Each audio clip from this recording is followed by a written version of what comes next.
vamos lá. Como a ideia, como é que surgiu? Foi pelo nome dele ter aparecido na lista lá das milícias? Como que foi? Então, eu tinha tido o primeiro contato com ele acho que em 2004, eu acho, 2005. E era exatamente isso, que ele relatava uma CPI dos grupos de extermínio.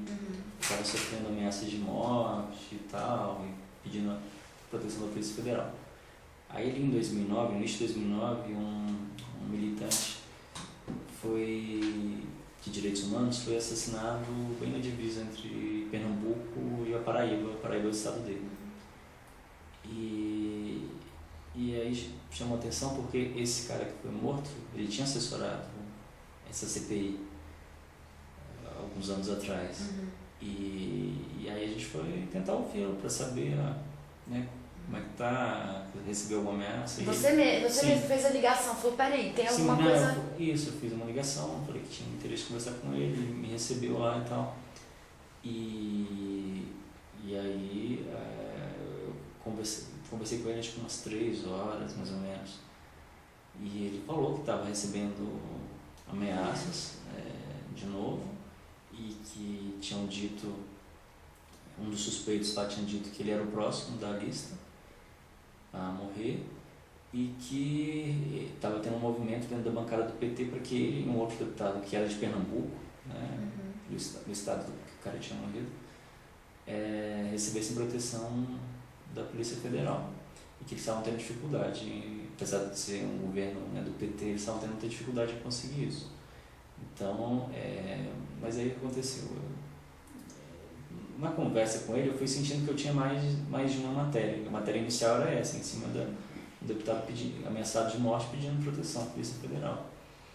E aí a gente a conversa foi se estendendo, começou a falar de outros assuntos. E, quer dizer, ele é um cara, um padre bem mais à esquerda do que os padres, né, são aqui no Brasil tradicionalmente. E aí ele começou a questionar o celibato, essa perseguição da igreja aos homossexuais, a crítica da igreja ao uso da camisinha, a resistência da igreja. E aí ali na conversa eu fui sentindo que tinha um material que não podia se limitar à ameaça de morte. Aí eu voltei para a redação, eu conversei com o editor executivo do site na época, o Mano Silva, e aí ele falou, não, vamos dividir mesmo. Você voltou da redação com a matéria das milícias? Isso, voltou para a redação com essa matéria? Ou já meio que... Não, aí, quer dizer, eu voltei com as 2 matérias na cabeça, já, entendeu? E aí eu conversei com ele para ver como é que a gente podia publicar isso e tal, né? Daí isso 2 passos, ele concordou, ele achava que tinha mesmo material para 2 matérias. Foi então que a gente publicou a primeira matéria, que era porque aconteceu. Na verdade, a gente estava com esse material na mão e pessoal, vamos segurar mais um pouco, e tinha outras matérias para tentar. Só que aí, todo dia eu estava ligando na Polícia Federal atrás de informação, se estava conseguindo apoio ou não. E aí eu liguei também na presidência da Câmara para saber se a Câmara ia se manifestar como uma instituição, pedir apoio para 2 deputados.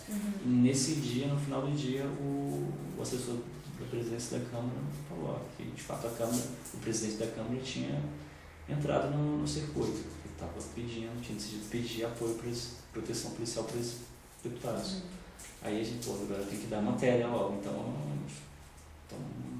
corremos para fechar essa matéria, né, naquela noite mesmo, e aí restringindo a matéria à história da proteção da Polícia Federal, o pedido, né, da dificuldade que estava tendo até então para a polícia liberar essa proteção. O outro deputado, que era ameaçado de morte, ele não quis falar, ele disse que preferia não entrar nisso e tal, quer dizer, que estava sofrendo ameaça, que ele achava que se protegia mais não falando o direito dele, né. E aí no outro dia a gente publicou um perfil dele, só que a gente não tinha ideia de que aquilo ia ter a repercussão que teve, né? A gente publicou o perfil dele no sábado, aí na segunda-feira a gente foi surpreendido no Jornal Nacional dizendo que ele tinha sido advertido pelo bispo lá do estado da Paraíba, que tinha tirado ele das atividades sacerdotais, era uma suspensão.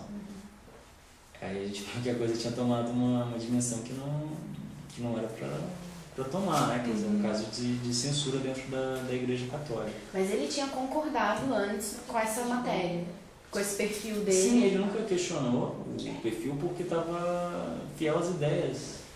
Para ele estava tudo bem, era sim, ele estava aquilo falando que ele pensa. o que ele pensava, né? Só que o bispo lá do estado dele tinha dois problemas. Um, que ele era um cara bem mais conservador nessa visão religiosa da coisa, e politicamente também ele era ligado a um outro grupo, ao grupo do governador lá, que é adversário político dele. Então tinha esses dois componentes, o político e o religioso. Eles já não se davam muito antes, entendeu?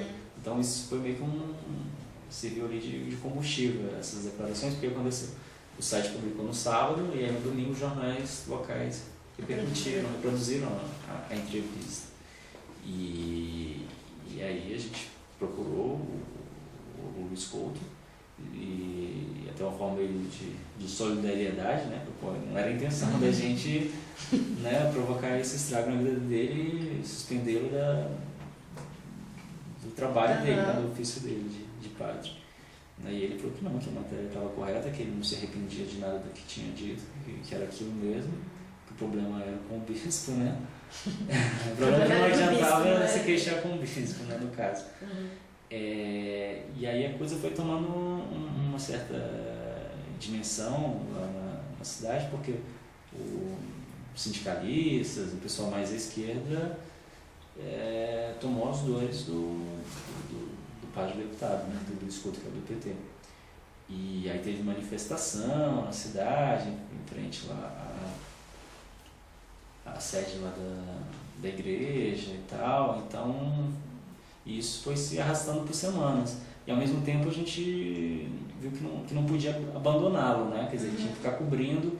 Então todo dia a gente ligava para a Polícia Federal, e aí já saiu a autorização né, da Polícia Federal para que tenha proteção e tal, que era o caso ainda da ameaça de morte. Então a gente foi, digamos que a gente não abandonou, né? Continuou cobrindo ali, quer dizer, tanto a questão das manifestações que tinham lá na Paraíba em favor dele, tinha que acabar assinado, quanto também essa coisa da proteção da Polícia Federal, que era o caso lá dos grupos de extermínio. E nós ficamos praticamente um mês assim, acompanhando permanentemente o caso, até que no final desse período aí, desse um mês, o bispo pressionado voltou atrás na punição. E aí ele pôde voltar a exercer as atividades de sacerdote, né? Mas assim, é um caso que a matéria começou despretensiosamente, para uma matéria de um deputado acusado de morte, para o grupo de extermínio, e que acabou virando um caso de censura, né, dentro da Igreja Católica. Acho que por isso que mobilizou e que chamou a atenção também dos jurados lá do Prêmio Vladimir Herzog. Envolveu uma questão que não é muito falada, que é essa questão de direitos humanos dentro da Igreja Católica, né, que é uma violação, no caso, uma censura.